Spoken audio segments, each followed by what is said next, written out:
Bismillahirrahmanirrahim. Alhamdulillahirabbil alamin wassalatu wassalamu ala asyrafil anbiya'i wal mursalin wa ala alihi wa sahbihi ajma'in. Subhanaka la ilma lana illa ma 'allamtana innaka antal alimul hakim. Rabbi shrah li sadri wa yassir li amri wahlul 'uqdatam min lisani yafqahu qawli. Amma ba'd. Alhamdulillah ala ni'matil Islam, alhamdulillah ala ni'matil iman wa kafa biha min ni'mah. Alhamdulillah, segala puji bagi Allah Subhanahu wa taala. Allahumma barik lana fi Rajab wa Sya'ban wa ballighna Ramadan wa ballighna Ramadan wa ballighna Ramadan wa a'inna lis-siyam wal qiyam wa qira'atil Qur'an wa qanni'na bil yasiri minal manam.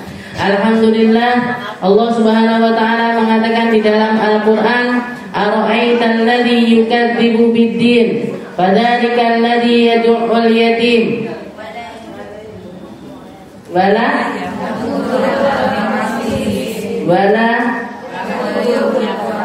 yahuddu ala ta'amil miskin fawailul lil musallin alladzina hum an salatihim sahun walladzina hum yura'un wa yamna'una ma'un. Di situ Allah Subhanahu wa taala menerangkan atau ngasih tahu kepada kita tentang beberapa golongan-golongan manusia yang mana mereka itu disebut oleh Allah taala sebagai para penipu-penipu agama. Mereka beragama tapi agamanya hanya tipuan saja. Mereka beragama tapi enggak ada makna dari keimanannya sama sekali. Termasuk diantaranya adalah golongan yang terakhir, yaitu wayamnaunal ma'un.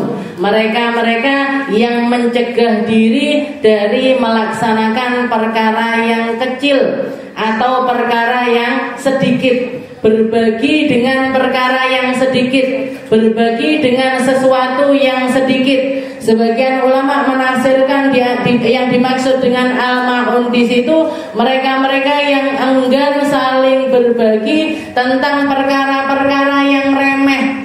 Seperti apa misalkan? Seperti kalau kita dimintain api, enek tonggone numpang masak karena gas di rumahnya tiba-tiba habis, misalkan butuh urgent, suaminya mau berangkat kerja, mau bikinkan kopi, datang ke rumahnya jenengan, Bu, saya numpang masak air sedikit aja, sebentar aja. Jenengan bilang enggak, ini nemen, Bu.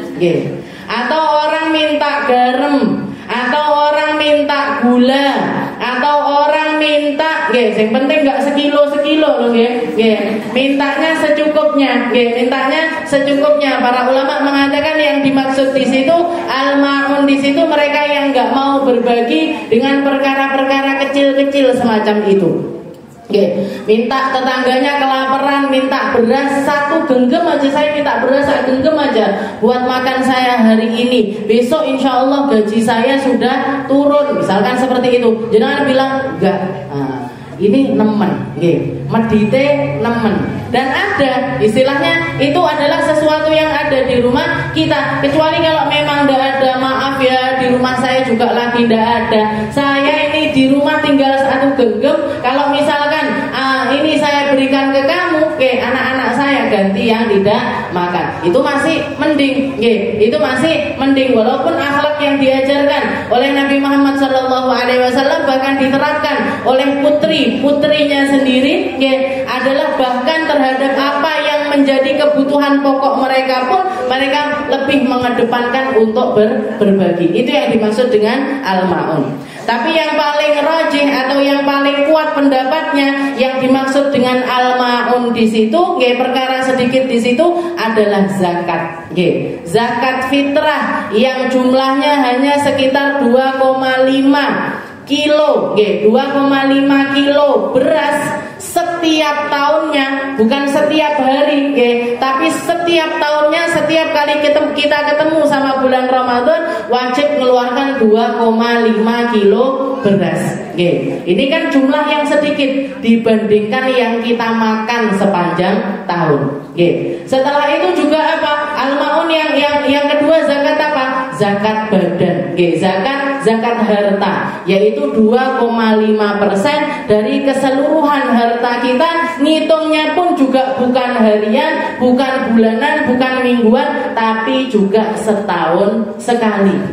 Setahun sekali kewajibannya itu datang. Nah, kemarin kita membahas sudah menyelesaikan ini.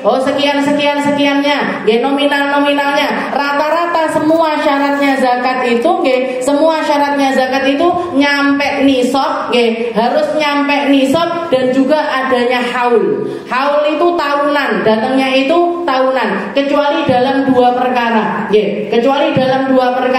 dalam dua harta, dua jenis harta. Yang pertama adalah pertanian. Kalau pertanian itu keluar zakatnya setiap panen, bukan setiap tahun. Jadi setiap panen dikeluarkan. Dan yang kedua rikas. Rikas itu adalah harta karun, harta karun. Jadi kalau misalkan ada orang gali-gali di mana, misalkan di gunung-gunung lagi gali-gali, ujuk-ujuk nemu emas sak kotak, tahu-tahu dapat emas sak peti, gimana ini hukumnya? Wajib dikeluarkan, boleh dimiliki, harta itu harta temuan itu, yang penting nggak ada identitasnya, punyanya siapa, dan dia ditaruh di tanah bagian bawah sekali, sekiranya istilahnya mungkin ini bisa dipastikan dia adalah harta peninggalan orang-orang zaman dulu seperti itu. Dibuka emasnya pun emas zaman dulu, maka boleh diambil, boleh dimiliki, tapi 2,5%-nya juga harus dikeluarkan. 2,5%-nya juga harus dikeluarkan. Begitu juga kalau jenengan dapat harta warisan.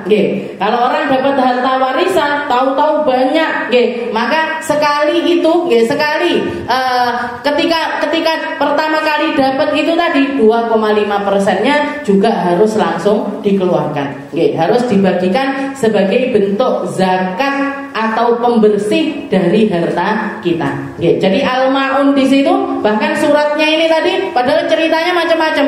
Mereka yang nggak mau ngasih makan kepada orang fakir, mereka yang kalau sholat sukanya lupa-lupa, mereka kalau yang ibadah tapi dengan riak dan lain sebagainya. Tapi nama suratnya dikasih nama surat al-maun karena pembahasan intinya, orang baru kelihatan mana yang berislam beneran dengan mana yang berislam nggak beneran. Kelihatannya itu di mananya? Kalau sudah urusannya itu dengan harta. Orang kalau urusannya sama uang ini mesti repot, Bu. Jenengan ngurusi duit PKK repot. Jenengan ngurusi duit arisan repot. Jenengan ngurusi uang kotak amal gini repot. Repot kalau kita nganggap itu sebagai repot. Tapi kalau misalkan kita transparan di situ, dilaporkan setiap keadaannya, pengeluarannya dilaporkan, pendapatannya dilaporkan, sehingga tidak ada yang dirugikan, semua orang berhak tahu atas haliyahnya hartanya umat.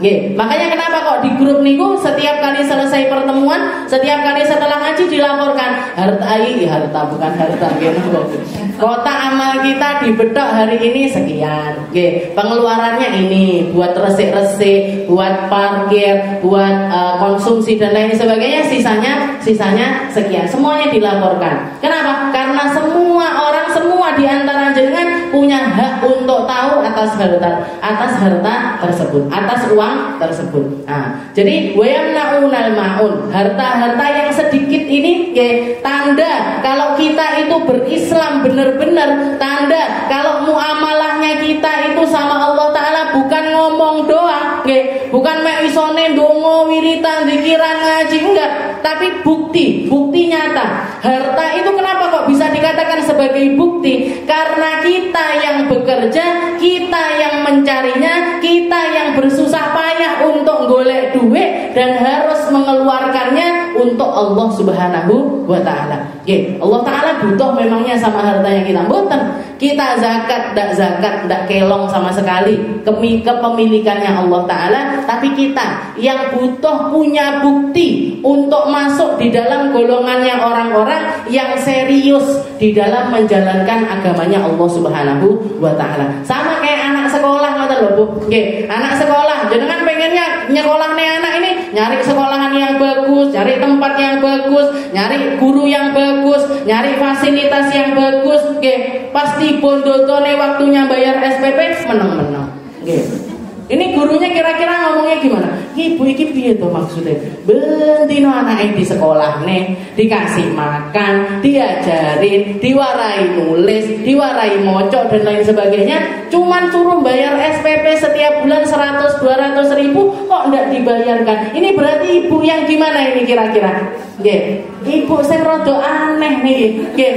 Jadi ngomongnya, oh istilahnya Bu guru minta tolong ya Bu, minta tolong saya titipkan anak saya di sini, diajarin yang benar ini itu dan lain sebagainya. Tapi ben sasi ndak dibayari gurune. Nggih, ngawah gurune nggih. Ibu iki asline piye karepe? Nggih, melek anake pinter tapi enggak mau modal. Pengen anaknya jadi orang solih solihah tapi enggak mau menunaikan kewajiban yang harusnya dia bayarkan. Begitu juga dengan agama. Sholat, ya sholat. Umroh, ya umroh. Haji, ya haji. Sekalinya zakat enggak mau. Nggih, sekalinya zakat enggak mau, padahal cuma 2,55%. Ini Allah Taala kalau ki wong iki ajine piye ngono. Cuman sedikit dari sekian banyak harta yang disisakan ya, yang enggak perlu untuk dizakati, yang terserah mau kalian buat apa, yang terserah mau kalian menikmati dengan cara apa, dipakai tamasya silahkan, dipakai senang-senang disilahkan, dipakai makan enak silahkan, dipakai beli skincare silahkan, buat nyalon silahkan, buat tas, buat baju silahkan. Cuman Allah Ta'ala minta 2,5% dari harta tersebut. Kamu pikirkan juga, ini orang-orang fakir dan juga orang-orang miskin yang ada di sekitarmu, yang mana mereka punya hak atas hartamu. Nggih, mereka punya hak. Nggih, hak itu berarti wajib untuk ditunaikan. Wajib untuk ditunaikan. Nah, maka dikatakan kita kemarin sudah bahas tentang zakat mal, zakat harta. Begini nisabnya, hauliyahnya dan lain sebagainya. Sekarang kita masuk ke zakat fitrah. Masuknya ke zakat fitrah. Sayyidina Utsman bin Affan niku menantunya Rasulullah SAW, kalau sudah masuk bulan Ramadan, beliau itu selalu bikin pengumuman dari satu tempat ke tempat yang lainnya. Beliau mengatakan hadza syahru zakatukum faman kana alaihi dainun falyu'addi dainuh hatta tahsul amwalakum fatu'adduna minhu zakah. Katanya Sayyidina Utsman, bulan ini adalah bulan zakatnya kalian. Bulan hari ini kalau sudah masuk Ramadan, bulan ini adalah bulannya kalian untuk berzakat. Zakat yang dimaksud di sini zakat fitrah. Kalau zakat mal kaitannya bukan Ramadan, tapi kaitannya dengan mulainya usahanya kita. Kapan kita mulai kerja, kapan kita mulai usaha, di situ setiap tahunnya punya kewajiban untuk ngitungi. Mulainya Januari tahun depan dihitung. Bulannya mulainya Februari depan itu dihitung. Walaupun kebanyakan orang ngepas nih sama Ramadan. Zakat malnya itu rata-rata dibayarkan di bulan Ramadan untuk nyari pahala tertinggi dari sedekah tersebut. Karena kalau Ramadan itu kan pahala sunnah dikasih pahala wajib minimal dikalikan, lipatannya itu dikalikan 70 kali lipat. Jadi kalau kita zakat di bulan lain pahalanya wajib 1, kalau di bulan Ramadan kita mengeluarkannya kayak zakat 70 kali. Jadi banyak di antara para agniya itu, di antara ini juga diajarkan para ulama kita, banyak yang ngepas nih, walaupun belum masuk haulnya. Misalkan dia mulai kerja bulan Dzulqa'dah, Ramadan sudah dihitung. Setelah itu dikeluarkan. Setelah itu tahun berikutnya setiap Ramadan ngitungnya. Setiap Ramadan ngitung. Gimana hukumnya? Betul apa-apa. Zakat itu kalau diawalkan enggak apa-apa, diakhirkan jangan. Diawalkan boten napa-napa, diakhirkan jangan. Nah, itu yang namanya zakat mal. Nah, ini yang dimaksud sama beliau zakat fitrah. Yang dimaksud sama beliau zakat fitrah. Hadza syahru zakatukum, faman kana alaihi dainun falyu'addi dainuh. Maka barang siapapun yang masih punya utang, segera untuk diselesaikan. Katanya beliau, Jadi kalau orang-orang yang punya utang ataupun yang ngutangi orang, sebaiknya cepat-cepat diselesaikan. Agar apa? Agar kita tahu persis kondisi keuangan kita, sehingga dari situ nominal zakat kita akan keluar dengan nominal yang sebenarnya. Zakat itu Bu, uangnya orang yang ada di tanggungan kita itu dipotong, uangnya kita yang ada di orang ditambahkan. Maksudnya gimana? Misalkan saya utang sama jenengan 10 juta misalkan. Saya utang sama jenengan 10 juta. Jenengan mau ngitungi zakat, dilihat dihitung tahun ini ternyata harta bersih saya 80 juta. 80 juta. Tapi Ustazah Aminah utang sama saya 10 juta. Ini dimasukkan apa enggak ya? Nah, dimasukkan untuk dibayarkan zakatnya apa enggak? Kalau kita yakin harta kita itu yang ada di tangan orang itu tadi mesti bakalan kembali, maka wajib untuk dibayarkan juga. Maksudnya masuk hitungan untuk dibayarkan. Tapi kalau sudah tak tagih bolak-balik orang bayar-bayar, kayaknya hilang deh itu, kayaknya ndak bakalan bayar deh orang itu, maka nggak perlu masuk ke dalam nominal yang perlu dibayarkan. Makanya katanya beliau, ayo selesaikan yang utang ndang dibayar, yang punya utang, yang istilahnya yang ngutangi juga cepet-cepet nagih, biar kamu tahu kondisi keuanganmu yang pasti, sehingga kamu mengeluarkan zakatmu itu dengan nominal yang benar. Itu katanya Sayyidina Utsman bin Affan, bukan katanya saya, Bu. Saya kok keremen, boten kereng saya, yang kereng Sayyidina Utsman. Jadi seperti itu zakat fitrah. Jadi bab zakatul fitr, bab zakat fitrah. Sumiyat bidzalika li'annaha tajibu 'inda fitrin nas min shaumi Ramadan. Dinamakan zakat fitrah karena zakat fitrah itu wajib, inda fitrin nas, ketika orang-orang itu ketemu sama Idul Fitri, ketemu sama hari raya Idul Fitri min shaumi Ramadan, dari akhirnya Ramadan. Wa tusammal fitrah bima'na al-khilqah, dan dinamakan fitrah yaumul fitr, Idul Fitr. Kenapa kok dinamakan Idul Fitri? Karena orang-orang di hari raya itu, di hari raya itu diibaratkan seperti orang-orang yang baru yang bersih seperti bayi yang dilahirkan. Itu katanya Nabi Muhammad, barang siapa yang puasa selama 30 hari dengan benar, setelah itu bangun malamnya juga baik, setelah itu dia bayarkan zakat fitrahnya, terus pas hari raya Idul Fitri dia duduk di tempat dengarkan, melaksanakan 2 rakaat sholat sunnah Idul Fitri, dengarkan khotibnya berceramah sampai selesai, katanya orang yang seperti ini, yang melakukan itu semuanya, keluar dari masjid kayaumi waladat hukummu, bersih, resik, dan duit dosa sama sekali.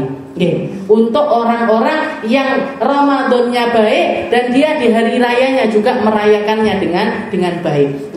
Makanya Idul Fitri itu dinamakan Idul Fitri karena rata-rata orang satu sama lain berlapang dada untuk minta maaf atau memaafkan. Minta maaf atau memaafkan. Makanya lucu kalau ada orang hari raya Idul Fitri, salam-salaman, bersalaman bruntel ning mburi. Delok wong kuwi. Ngutang karo aku salaman ora rodo. Orang itu loh, begini. Ini yang sudah dibersihkan sama Allah Ta'ala, balik nih dosane. Bahkan mungkin mulaan dosa hari raya, karena silaturahmi dari satu tempat ke tempat yang lainnya, dari keluarga satu ke keluarga yang lain. Duh, tiba-tiba mobil tolong iki. Tiba-tiba rumahnya apa ya? Masuk rumahnya orang yang dilihat rumahnya, mobilnya, keluarganya, dan lain sebagainya, bukan tentang dirinya sama dia, bukan murni untuk silaturahmi, bukan murni untuk nyambung kekeluargaan, tidak, tapi yang dilihat adalah perkara-perkara yang semacam itu. Yang pasti kalau sudah yang dilihat hal-hal itu nambah itu andosa, nggih. Kula andosa jenengan. Hari raya kula andosa. Nggih, naudzubillah min dzalik. Bi ma'na al-khilqah. Wa tusamma zakatul badan li'annaha kama fil hadis zakatul fitri tuhratun lisa'im minar rafat wa tu'matun lil fuqara'i wal masakin. Dikatakan zakat fitrah itu, nggih, zakat fitrah itu adalah pembersih orang yang puasa, nggih. Orang yang puasa selama 30 hari, pembersihnya dia, nggih, penyempurna dari puasanya itu adalah dengan zakat fitrah. Wa tu'matun lil fuqara'i wal masakin. Dan zakat ini tadi diberikan kepada orang fakir dan juga orang miskin, sehingga semua orang muslim bisa merayakan hari raya tanpa merasakan kelaparan sama sekali. Jadi tujuan dari zakatul fitr, tujuan dari zakat fitrah itu adalah biar ketika hari raya semua orang kenyang. Biar ketika hari raya nggak ada orang yang kelaparan. Biar ketika hari raya semua orang bisa bergembira tanpa istilahnya tanpa mikir nih mangan apa yo hari ini. Seperti itu yang diinginkan oleh Allah Subhanahu wa taala. Wa hukmuha wajibatun bil ijma', dan hukumnya wajib. Seperti yang saya katakan, kalau zakat fitrah ini semua orang wajib. Semua orang yang ketemu sama Ramadan dan ketemu sama hari raya. Ketemu sama Ramadan dan ketemu dengan 1 Syawal walaupun cuma sebentar. Walaupun cuma sebentar, maka wajib untuk membayar zakat fitrah. Kayak gimana misalkan ada bayi lahir, malam hari raya jam maghrib niku kan jam 6, jam 6 lebih 5 menit, jam 6 lebih 5 menit bayinya itu lahir. Jadi ada bayi lahir malam lebaran jam 6 lebih 5 menit. Gimana hukum bayi ini tadi? Wajib zakat apa mboten? Mboten. Kenapa? Karena tidak ketemu sama Ramadan, ketemu sama hari raya aja. Tapi kalau misalkan ketemu sama Ramadan sekaligus hari raya, jam 6 maghrib, jam 6 kurang 5 menit lahir. Jam 6 kurang 5 menit lahir. Berarti gimana ini bayinya? Wajib dibayarkan zakat fitrahnya. Wajib dibayarkan zakat fitrah. Begitu juga kalau ada orang mati. Begitu juga kalau ada orang meninggal dunia. Kapan ini meninggalnya? Jam 6 kurang 5 menit. Berarti dia ketemu sama Ramadan, tapi tidak ketemu hari raya. Berarti gimana? Tidak wajib zakat fitrah. Tapi kalau misalkan jam 6 lebih 5 menit dia meninggal, gimana hukumnya? Wajib bayar zakat fitrah. Tapi cuma mayite dikongkon bayar dewe. Keluarganya wajib membayarkan zakatnya. Kenapa? Karena ketemu sama Ramadan dan juga ketemu sama hari raya. Ketemu. Jadi yang zakat fitrah ini yang wajib siapa? Mereka-mereka yang ketemu sama Ramadan walaupun cuma sebentar, dan ketemu juga dengan hari raya walaupun juga cuma sebentar. Walaupun juga cuma sebentar. Jadi hukumnya wajib bagi semua orang muslim, ataupun bayi-bayi yang lahir dari pasangan muslim. Maka wajib untuk bayar zakat. Kalau salah satunya muslim gimana Ustazah? Bapaknya muslim, ibunya enggak muslim.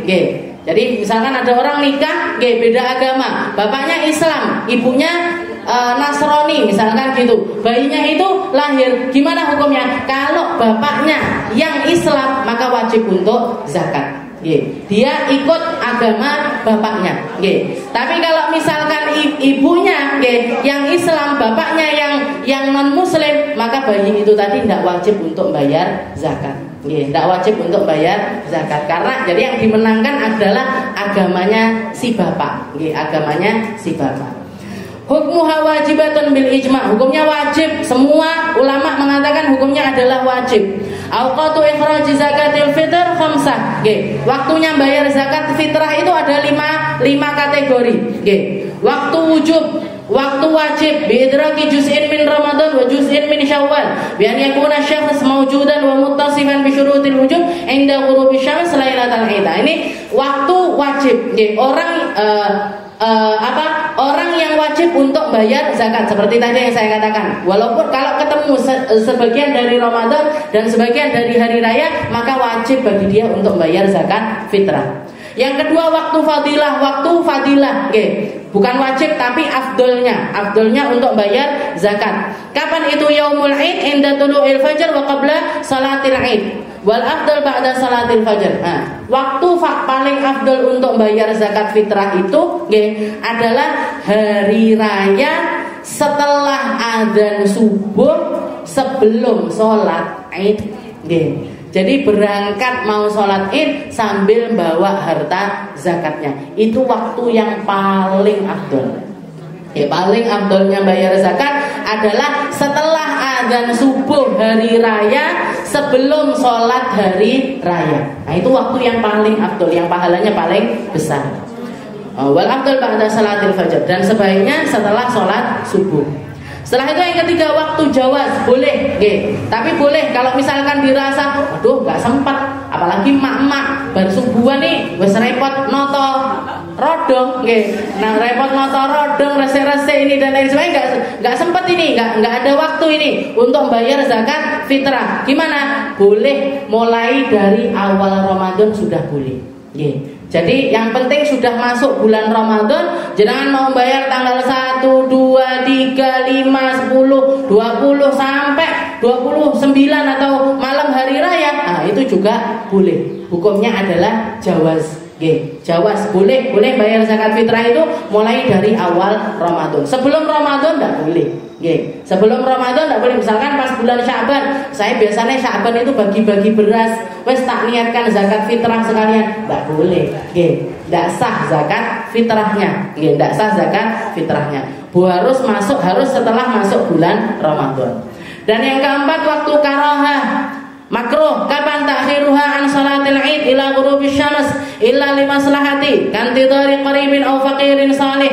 Waktu makruh bayar zakat. Kapan itu? Setelah sholat Id sampai terbenamnya matahari hari raya Idul Fitri hari itu. Hari raya pertama. Sah apa enggak? Tapi kalau bayarnya setelah itu sah, tapi makruh. Makruh. Jadi kapan makruh? Setelah sholat Id sampai terbenamnya matahari. Itu hukumnya makruh.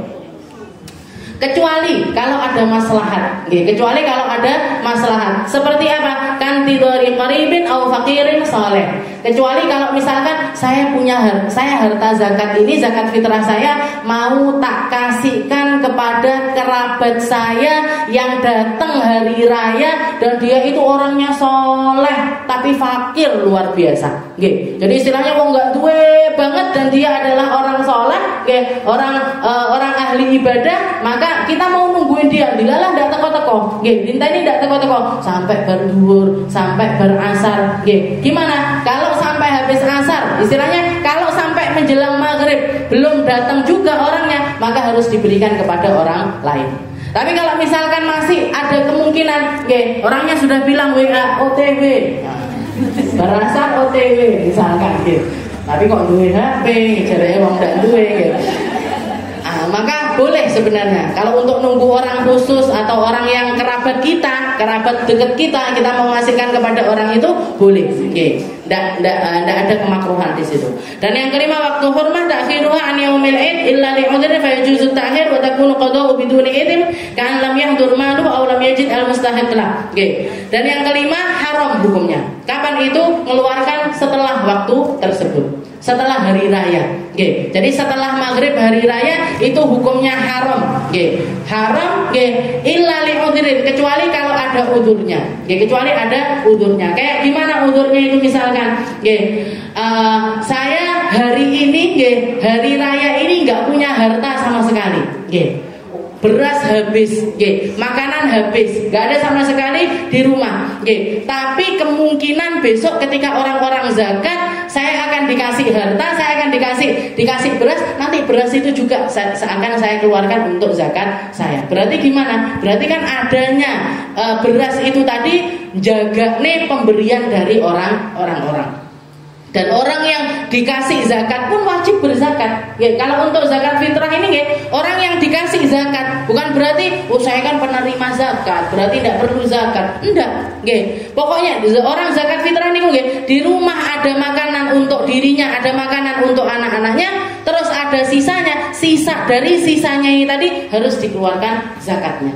Jadi orang kalau nggak bisa zakat, itu berarti ndak duwene bukan ndak duwene, nemen lah ndak duwe. Nggih, parah sekali kalau dia ndak punya. Dan misalkan dia jaga seperti itu, nanti kan orang-orang pada zakat, saya insya Allah dikasih zakat. Nah, nanti zakat ini akan saya berikan kepada orang lain, baru boleh. Hilang keharamannya kalau memang seperti itu. Hilang keharamannya kalau seperti itu, tapi niatnya bukan zakat tapi qodok zakat.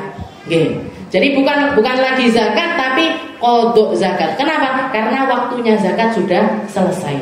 Sama kayak jenengan sholat duhur urung sempet sik rukuan asar. Gimana ini? Tetap wajib melaksanakan sholat duhur, tapi sholat duhurnya hukumnya jadi qodokan. Zakat nggih ngoten. Kalau habis waktunya tetap wajib dikeluarkan, tapi hukumnya jadi zakat qodok. Nggih, hukumnya zakat qodok bidun isim. Nggih. Kalau ada udurnya, nggih. Kalau karena sesuatu yang semacam itu, maka tidak berdosa. Tidak ada dosanya bagi orang tersebut. Kalam yang durmaru aulam yajid al mustahiq lah. Tapi kalau disengaja, sengkuailah sampai selesai. Ini sama kayak orang sholat duhur, saya jam 1, setengah 2, setengah 3, 5 menit asa adzan kurang 5 menit lagi sholat. Tahu-tahu baru gini adzan, dosa. Dosa sholatnya kalau seperti itu. Setelah itu yang wajib berapa nominalnya? Sok min kulli syakhsin. Satu orang wajibnya 1 sok. 1 sok itu 4 mud. 4 mud itu berapa? Kalau digampangkannya sekitar 2,4 kilo sampai 2,7 kilo. 2,4 kilo atau 2,7 kilo. Kalau kita mau istilahnya hati-hati 2,8 kilo karena 2,75 kilo min quti baladi dari makanan pokok negeri tersebut. Di zamannya Nabi makanan pokoknya orang Madinah itu 4 macam. Korma termasuk makanan pokok, gandum termasuk makanan pokok, kismis termasuk makanan pokok, mentega juga makanan pokok. 4 macam. Jadi kalau di zamannya Nabi tidak ada beras, nggak ada yang namanya beras. Jadi zakatnya kalau nggak pakai kurma, ya kismis, ya gandum, ya mentega, 4 macam ini. Nah, tapi kalau kita lihat di Indonesia ini makanan pokoknya apa? Lombok saja. Indonesia senangannya lombok, lawuh, nasi misalkan gitu. Gimana? Boleh apa enggak? Ini mayoritas orang sini makan lombok apa enggak? Makan, tapi enggak jadi makanan pokok. Berarti enggak boleh. Berambang enggak boleh. Bawang enggak boleh. Kenapa? Karena semuanya hanya jadi pelengkap saja. Jadi yang dimaksud makanan di sini adalah makanan pokok. Makanan pokoknya kita itu apa? Nasi, ya sudah nasi. Beras, ya sudah beras. Kalau di daerah timur sana pakainya jagung, ya jagung. Jagung. Berapa beratnya? 2,8, 2,75 kilo. 2,75 kilo. Ya paling enaknya ya dibulatkan jadi 3 kilo. 3 kilo, 1 orang 3 kilo, 1 orang 3 kilo. Anggota keluarganya kita berapa? 5 orang, 5 kali 3 kilo, seperti itu. Dan semua orang wajib untuk zakat. Bayi-bayi pun juga wajib zakat. Orang tua yang sudah nggak mampu apa-apa juga wajib zakat. Dan setiap kepala keluarga wajib bayarkan zakatnya semua orang yang ada di bawah naungannya. Semua orang yang ada di bawah naungannya dia. Kalau dia punya pembantu, kalau orang ini punya pembantu itu kan lebih masuk ke keluarga, lebih masuk ke keluarga, maka juga wajib untuk dibayarkan zakatnya. Tapi sebaiknya kalau sama pembantu, sama karyawan dan lain sebagainya dibilangi, tak bayar nih yo zakatmu. Nah, zakatmu sudah saya bayarkan, harus dikasih tahu. Harus dikasih tahu. Nah, tapi kalau misalkan kita tidak bayarkan pun juga harus dikasih tahu. Misalkan sama karyawan, bayar zakat dewe-dewe loh ya. Nah, saya tidak bayarkan zakatnya kalian, maka mereka wajib untuk bayar zakat sendiri-sendiri. Tapi yang mereka-mereka yang ada di lingkup paling kecil, istilahnya keluarga intinya kita, wajib untuk dizakati, wajib untuk kita bayarkan. Suami harus bayarkan zakatnya istri 1, 2, 3, 4. Bayarin apa? Enak men nggih. Anaknya, anak istri 1, 5, anak istri 2, 3, anak istri 4, 5 misalkan. Bayarin kabeh iki yang zakat. Nggih, zakatnya semuanya harus dibayarkan. Kalau punya orang tua harus dibayarkan. Punya mertua wajib dibayarkan. Nggih. Kalau dia istilahnya kalau dia adalah seorang istilahnya punya saudara-saudara, jadi laki-laki punya saudara-saudara yang belum mentas dan bapaknya sudah meninggal sehingga dia yang nanggung nafkah dari saudara-saudaranya, wajib juga untuk dibayarkan zakatnya. Ya, jadi semua orang yang ada di bawah perlindungan kita wajib untuk dibayarkan. Anak angkat Ustazah, anak angkat pun juga wajib dibayarkan zakatnya. Punya anak angkat 4 dibayarkan semuanya zakatnya. Ya, seperti itu. Jadi zakat ini wajib bagi semua orang perorangan, dan satu orang jatahnya nih 3 kilo, ya 2,75 lah. Ngepresnya nih Bu. 2,75 kilo beras. Kalau masalah bayar pakai uang, kalau masalah bayar zakat pakai uang itu ada khilaf di antara para ulama. Kalau mazhabnya Imam Syafi'i sebenarnya tidak boleh. Karena maksud dari zakat niku semua orang mau kaya mau miskin semuanya hari raya harus ada makanan pokok di rumahnya. Lek jenengan pas tahu-tahu datang bawa uang, memangnya uang ini bisa dikunyah? Tak mani zakatnya orang uang kan nggak bisa. Jadi harus dibelikan dulu. Makanya para ulama di madhabnya Syafi'i sebenarnya nggak boleh kalau pakai uang. Tapi kita boleh taklid ke madhab yang lain yang mengatakan kalau dilihat orang kondisinya, apalagi kayak kita di perkotaan semacam ini, orang sak ndak duwe ne orang, sak miskinnya orang, koyoke lebih senang dikasih uang ketimbang dikasih beras. Bahkan banyak kejadian orang dikasih beras malah didol berasnya, dijual berasnya. Ketimbang seperti itu, maka lebih baik kita berikan berupa uang. Kita berikan berupa uang.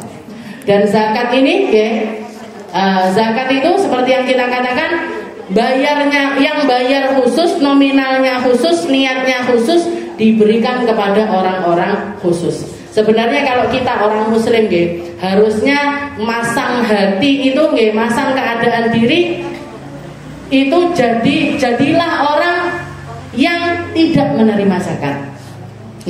Jadilah orang yang tidak menerima zakat.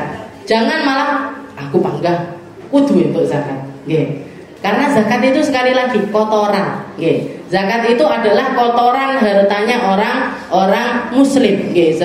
Kotorannya orang muslim. Dan kalau kita nerima zakat, padahal kita bukan orang yang berhak untuk nerima zakat, karena bukan termasuk dari 8 golongan tersebut, kita bisa masuk kategorinya para penjahat zakat. Para penjahat zakat, ada 3 golongan penjahat zakat niki. Versinya Buya Yahya. Jadi Buya Yahya mengatakan ada 3 macam penjahat zakat. Siapa itu? Yang pertama, mereka orang yang tidak berhak nerima zakat tapi tetap nerima zakat. Mereka yang bukan orang fakir. Orang fakir itu apa? Kebutuhan sama pendapatan itu masih di bawahnya jauh. Misalkan kebutuhan hidup saya sebulan itu 5 juta misalkan gitu, 5 juta karena anaknya sekolah, yang ini sekolah, ini kuliah dan lain sebagainya. Kebutuhannya itu normalnya 5 juta. 5 juta itu longgar, tapi ternyata pendapatan hariannya dia 1 juta. Nah ini pendapatan bulanannya dia 1 juta, berarti kan saya kudu ini kan 4 juta. Nah ini baru namanya fakir. Kalau miskin itu seberapa? Miskin itu bulan ini kebutuhannya 5 juta, dia pendapatannya juga 5 juta. Nah, berarti itu orang miskin, ngepres, nggak turah sama sekali. Nggak ada lebihnya sama sekali. Itu orang miskin. Jadi kalau misalkan kita kebutuhan kita bulanan 5 juta dan ternyata pendapatannya kita 5.500.000, nggih, 5.500.000, wis dudu orang fakir, sudah bukan orang miskin, nggih. Sudah bukan orang fakir, sudah bukan orang miskin. Misalkan, wah, apalagi kalau gini, saya sendirian, nggih. Saya sendirian berdua, anak-anaknya sudah mentas semuanya, nggih. Ditinggal sama janda. Saya kan janda, aku rondo loh aku. Jangan sensitif kayak ibu-ibu rondo. Saya juga rondo kok.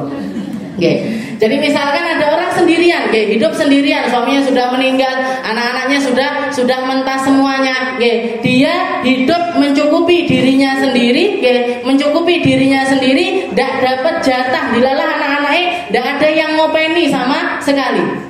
Dia kerja jualan sesuatu, misalkan jualan rujak atau jualan minuman dan lain sebagainya, kebutuhan harian itu hanya cukup untuk makannya dia sendiri. Jadi misalkan kebutuhan bulanannya 1 juta, ya sudah, pendapatannya bulanan 1 juta habis untuk dirinya sendiri. Ini berarti masuknya miskin. Tapi kalau misalkan masih ada lebihnya, seiso nabung, seiso ngene, berarti sudah bukan orang fakir, sudah bukan orang miskin. Kalau nerima harta zakat, mungkin karena kebaikannya orang, memang mau memperhatikan kita atau gimana, diterima tidak apa-apa, tapi kasihkan kepada orang lain. Kasihkan kepada orang lain, biar tidak selalu merasa saya ini kudu wajib dizakati, saya ini berhak untuk dikasih zakat. Biar tidak ada hati yang semacam itu. Itu yang pertama.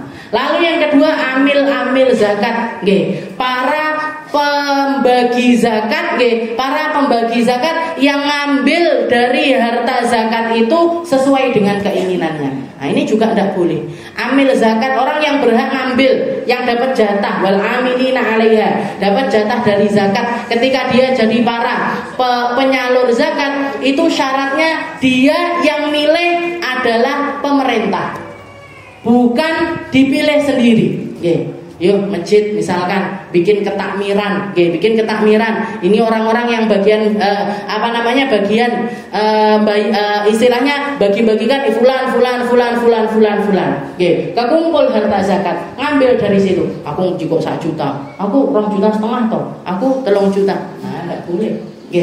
Jadi yang boleh itu gimana? Kalau yang bikin badan amil ini tadi adalah pemerintah. Siapa pemerintahnya kita? Bupati. Berarti bupati. Bupati bentuk tim zakat, tim pencari zakat dan tim penyalur zakat. Setelah itu, syarat pertamanya niku, yang bentuk adalah pemerintah. Yang kedua apa? Yang kedua, ndak digaji. Orang itu ketika disuruh seperti itu, tidak ada gajinya sama sekali dari pemerintah. Kalau ada gajinya, tidak boleh juga ngambil. Kalau ada gajinya, tidak boleh ikut ngambil.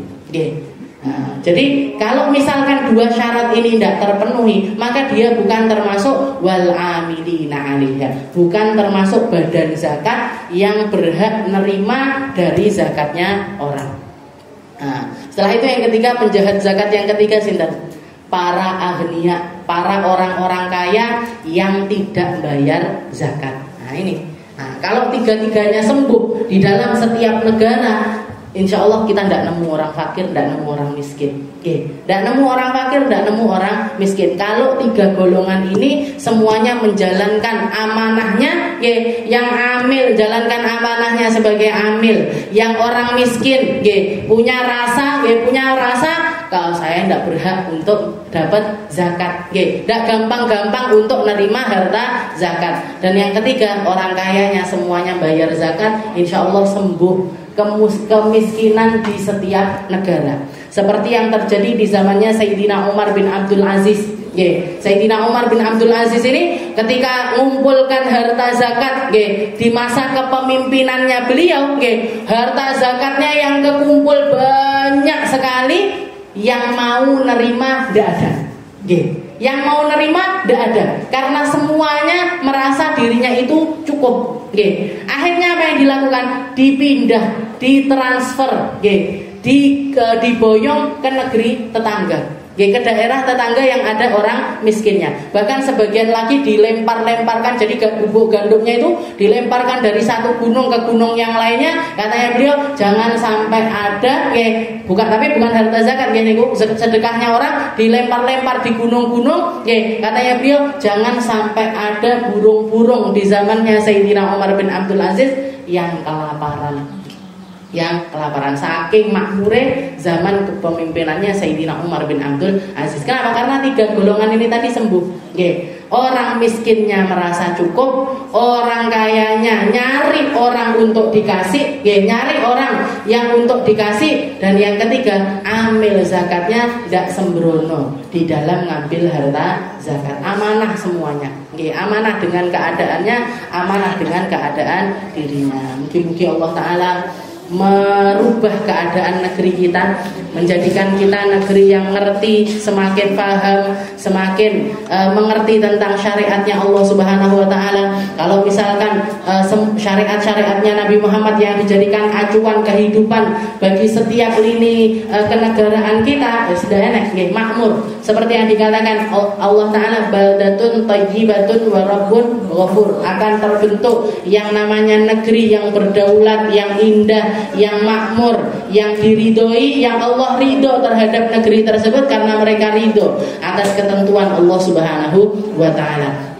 Ala hadhihi niyyah wa ala niyatin salihah wa ila hadratin Nabi Muhammad sallallahu alaihi wasallam bisirril Fatihah.